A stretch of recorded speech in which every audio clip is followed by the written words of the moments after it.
U.S. President Donald Trump urged Hamas militants on Tuesday to agree to what he called a final proposal for a 60-day ceasefire with Israel and Gaza. Trump on Truth Social said Israel had agreed to the conditions to finalize a 60-day ceasefire, quote, during which time we will work with all parties to end the war. He also said representatives for Qatar and Egypt would deliver what he called this final proposal to Hamas. And were the Iran-backed group not to accept this deal, Trump said the situation in the Middle East would, quote, only get worse. The president told reporters earlier in the day that he is hopeful that a ceasefire for hostages deal can be achieved next week between the two sides. He is set to meet Israeli Prime Minister Benjamin Netanyahu at the White House on Monday. We're also going to talk about Gaza. We want to get the rest. We got a lot of hostages back, but we're going to talk about Gaza. The war in Gaza was triggered when Hamas-led militants attacked Israel on October 7, 2023, killing 1,200 people and taking 251 hostages, according to Israeli tallies.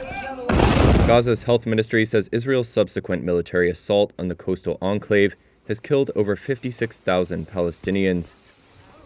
Hamas has said it is willing to free remaining hostages in Gaza under any deal to end the war, while Israel says it can only end if Hamas is disarmed and dismantled. Hamas refuses to lay down its arms. Throughout the conflict, the two sides have shown little sign of a readiness to budge from their entrenched positions. Trump and his aides appear to be seeking to use any momentum from U.S. and Israeli strikes on Iran nuclear sites, as well as a ceasefire that took hold last week in that conflict, to secure a lasting truce in the war in Gaza.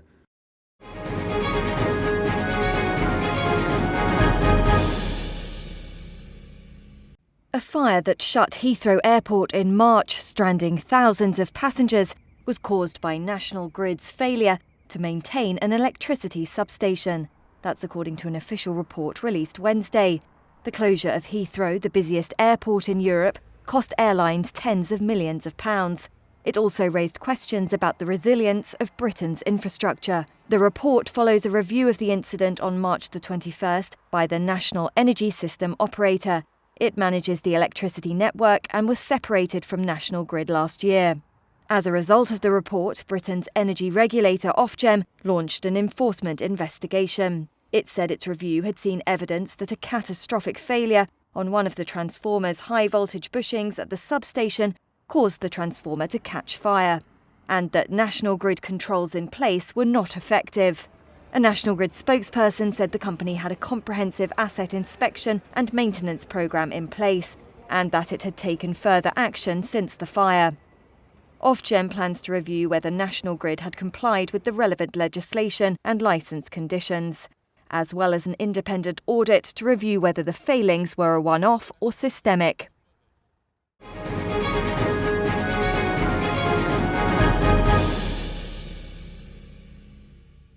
The Dalai Lama on Wednesday announced a clear succession plan after his death, ending speculation amongst millions over whether the centuries-old institution would end with him.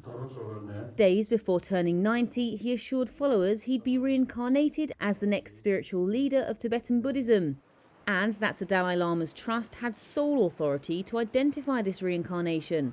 It renewed a clash with China, which says it has the right to pick his successor instead. Mao Ning from the Chinese Foreign Ministry said the process had to be in China, via a ritual dating back to the Qing dynasty. The Chinese government implements a policy of freedom of religious belief and has issued regulations on religious affairs and the management of the reincarnation of living Buddhas in Tibetan Buddhism, protecting this way of succession in accordance with the law. The reincarnation of the Dalai Lama must adhere to the principle of domestic search, golden urn draw, and approval by the central government, and be handled in accordance with religious rituals, historical customs, and national laws and regulations. Beijing views the Dalai Lama as a separatist. The frail Nobel Peace Laureate fled to India from Tibet in 1959 after a failed uprising against Chinese rule. Tibetan tradition holds that the soul of a senior Buddhist monk is reincarnated in the body of a child upon his death, and the spiritual leader said his successor will be born outside China, urging his followers to reject anyone chosen by Beijing. In previous years, he had also said it was possible that there might be no successor at all.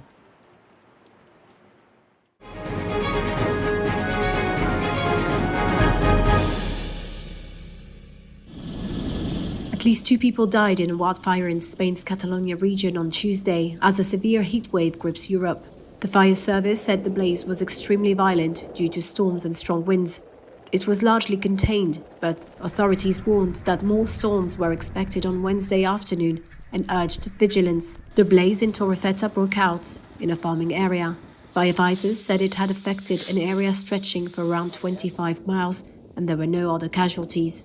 Around 14,000 residents were asked to remain indoors for several hours on Tuesday. The wildfire comes as Europe grapples with a heat wave, with temperatures passing 40 degrees Celsius or 104 degrees Fahrenheit in some of its cities on Tuesday. Spain's meteorological agency earlier this week reported its hottest June on record.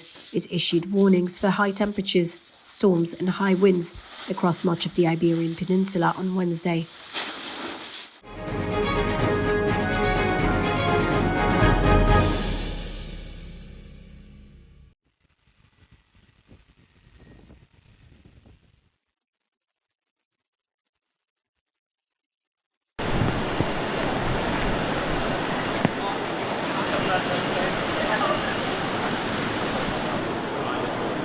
It was indeed a very wild night for many people across the east coast of New South Wales.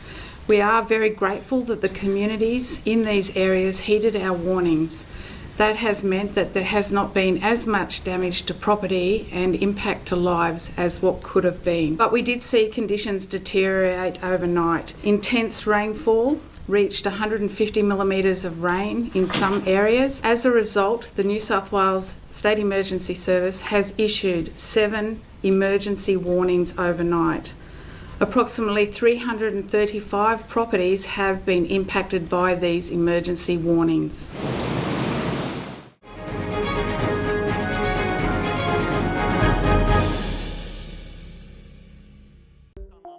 From why Meta is doubling down to how bots are making big calls at Wimbledon, this is AI Weekly. Mark Zuckerberg wants to regain the initiative on AI.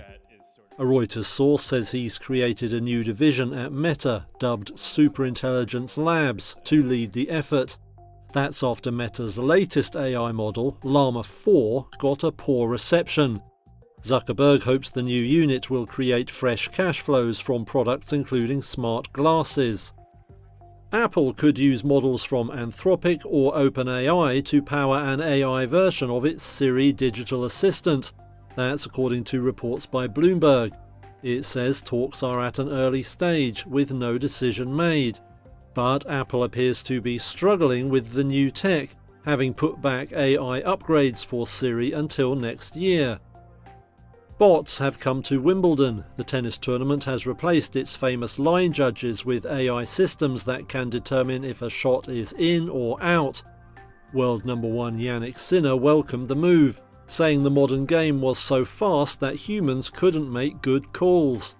But many fans lamented the demise of the famous line judges, who had featured at Wimbledon since the 1870s. Soccer is getting in on the new tech too. The English Premier League has struck a deal with Microsoft to use AI in its digital platforms. The tech giant's co-pilot digital assistant will pull data from 30 seasons of stats, 300,000 articles and 9,000 videos. Spain's La Liga already uses AI in match analysis and media production.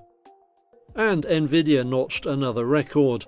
Its shares hit an all-time high after one analyst predicted the chipmaker was set to ride a golden wave of AI adoption. The rise took its value to $3.76 trillion, overtaking Microsoft as the world's most valuable firm.